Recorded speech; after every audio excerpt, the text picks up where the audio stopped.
Why does the Madlanga Inquiry scare the MK party so much?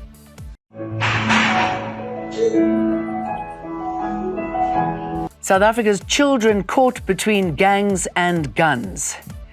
Bye-bye free speech in the United States. TV host Kimmel suspended after comments about murdered Kirk. Hello, I'm Jane Dutton. EWN, in touch, in tune, and independent. National Congress leader and MP Fidel Adams has been named at the Madlanga Inquiry for allegedly abusing his position to access classified intelligence files. Mkhwanazi alleges members of Parliament Fidel Adams and Diane Collar-Barnard abused their powers in interfering in matters relating to crime intelligence. He suggests Adams' move of registering cases of fraud and corruption in Cape Town and Soweto against crime intelligence boss Dumisani Khumalo was a result of him being privy to secret information, and he abused his powers of being an MP to get hold of this. Mkhwanazi says the arrest of Khumalo saw the work of the Political Killings Task Team, who were assisting counterintelligence operations in Gauteng, come to a halt. The arrest of General Khumalo. When this arrest happens, it literally means this project must stop. This investigation of this organized crime must stop immediately because the people are arrested. Khumalo is currently fighting to allow his bail conditions to be relaxed so he can return back to work. Arun Singh, Eyewitness News, Pretoria. An attempt by the Umkhonto weSizwe party to halt the Madlanga Inquiry has failed in the Pretoria High Court. The party and its leader, former President Jacob Zuma, approached the court with an urgent bid to challenge the establishment of the commission. The MK party was also ready to argue against a decision by President Cyril Ramaphosa to suspend Police Minister Senzo Mchunu and appoint Professor Firoz Kachalia to the top post. The court has struck the matter from the roll for lack of urgency. The proverbial horse has indeed bolted. The Madlanga Commission commenced with its work yesterday. Mr. Mchunu was placed on leave of absence, and Acting Minister Kachalia was appointed and has assumed office. We therefore conclude that the matter is not urgent. Interest rates remain unchanged at 7%. That means loan repayments don't change and saving rates also stay the same. Overall, we expect headline inflation to average 3.4% this year and 3.6% next year before reverting to 3% during 2027. We assess the risks to the inflation outlook as balanced. Against this backdrop, the MPC decided to keep the policy rate unchanged at 7%. Gauteng Taxi Association chairperson Thamsanqa Moyo has been shot on the Soweto highway. Police say he was travelling alone when his car was blocked by a minibus taxi and a small car along the busy highway in Soweto. It's understood that the armed suspects proceeded to open fire at his silver-grey Toyota Bakkie. The police in Gauteng are on a lookout for the suspects after a 58-year-old man who is reported to be a chairman of a taxi association was shot and killed in Soweto on Thursday, the 18th of September at approximately 9:30. It is reported that the victim was driving at Soweto Highway in Deep Kloof, Soweto, when he was blocked by suspects who were driving in two vehicles. The suspects then fired several shots at the victim. He was certified dead at the scene. The motive for the killing cannot be confirmed at this stage, although it is suspected to be related to taxi violence. Police are appealing to anyone who might have information that can help in the investigation or assist in the apprehension of the suspects to please call the nearest police station or call Crime Stop on 08600 10111. Officers have cleared the scene and have loaded his car, riddled with bullet holes, to be taken in for further forensic investigation.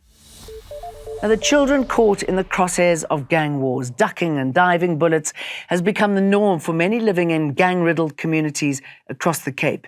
Areas including Mitchell's Plain, Kraaifontein and Hanover Park have experienced a dramatic increase in gun violence in recent weeks. Statistics show that more than 800 people have been killed in the Western Cape due to gang violence in the past year, among them 300 children murdered.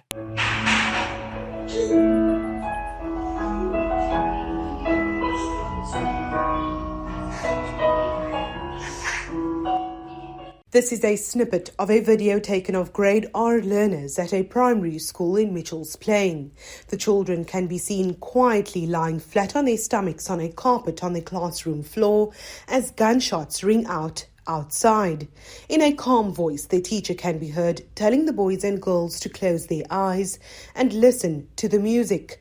The local community policing forum's Norman Yankees has commended the school for developing this protocol. On the one hand, yes, it's a terrible situation. On the other hand, I must admire the schools, and you can see this is not the first time they're doing it. They became experts at doing this. Yankees says the school is situated in a gang stronghold.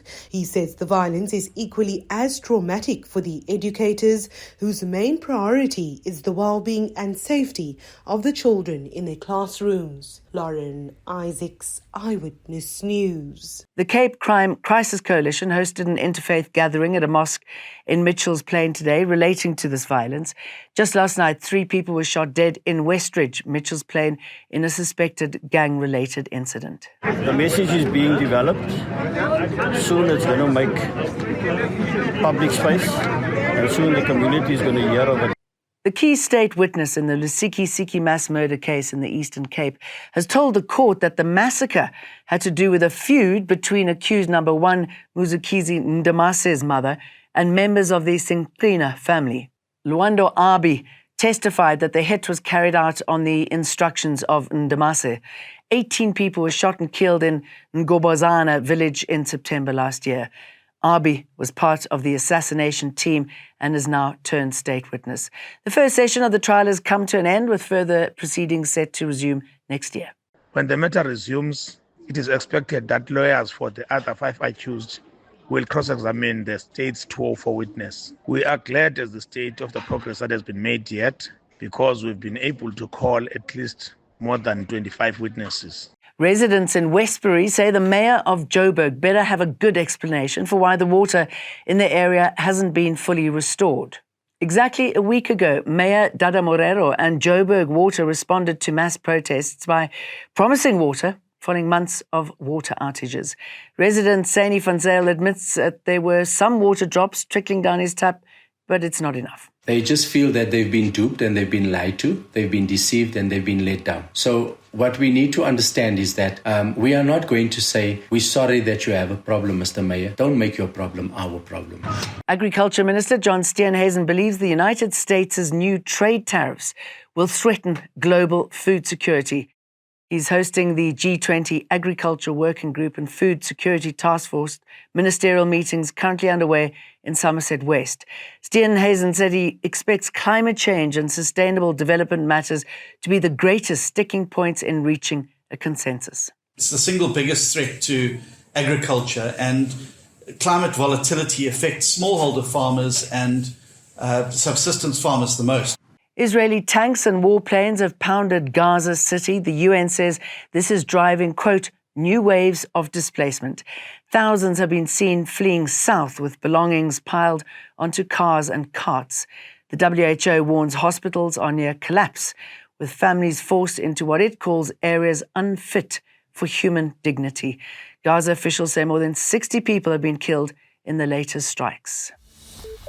In the US, some politicians, media figures and free speech organizations have expressed anger and alarm at the suspension of late-night talk show host Jimmy Kimmel. They've warned that critics of Donald Trump are being systematically silenced. Kimmel has been taken off air indefinitely over comments he made about Charlie Kirk's shooting.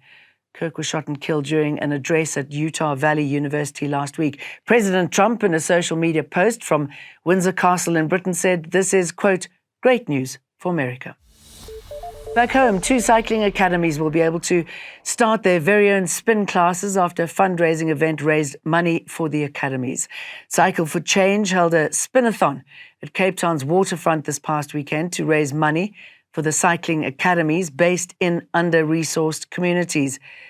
Velokaya Life Cycling Academy, based in Khayelitsha, and Songezi Cycling Academy, based in Masiphumelele, received limited edition spinning bikes for their academy members.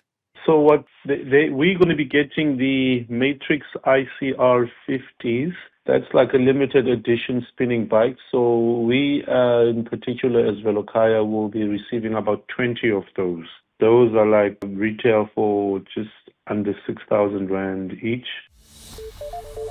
That's all from us tonight. We'll see you for more again tomorrow. EWN, in touch, in tune, and independent.